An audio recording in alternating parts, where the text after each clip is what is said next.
Hey everyone and welcome. John Cleese, comedy genius. Lost his way a bit at the moment, but 30 years ago, he predicted this about extremism. And I do believe that we have rotten politics, and I'm not using that as an exaggeration. And he nailed it. Absolutely nailed it. Have a listen. Seriously though, we've heard a lot about extremism recently. A nastier, harsher atmosphere everywhere, more abuse and bother boy behaviour, less friendliness and tolerance and respect for opponents. All right, but what we never hear about extremism is its advantages. Well, the biggest advantage of extremism is that it makes you feel good, because it provides you with enemies. Let me explain.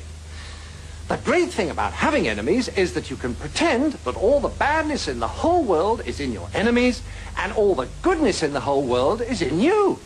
Attractive, isn't it?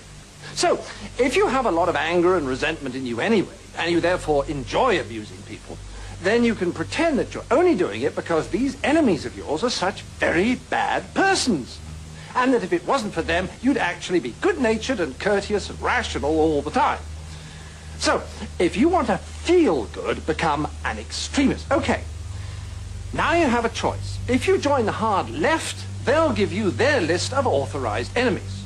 Almost all kinds of authority, especially the police, the city, Americans, judges, multinational corporations, public schools, furriers, newspaper owners, fox hunters, generals, class traitors, and, of course, moderates.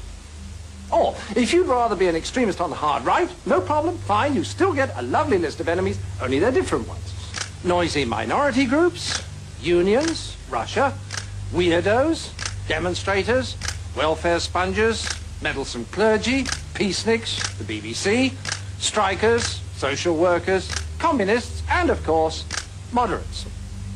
And upstart actors. Now, once you're armed with one of these super lists of enemies, you can be as nasty as you like and yet feel your behaviors morally justified. So you can strut around abusing people and telling them you could eat them for breakfast and still think of yourself as a champion of the truth, a fighter for the greater good, and not the rather sad paranoid schizoid that you really are.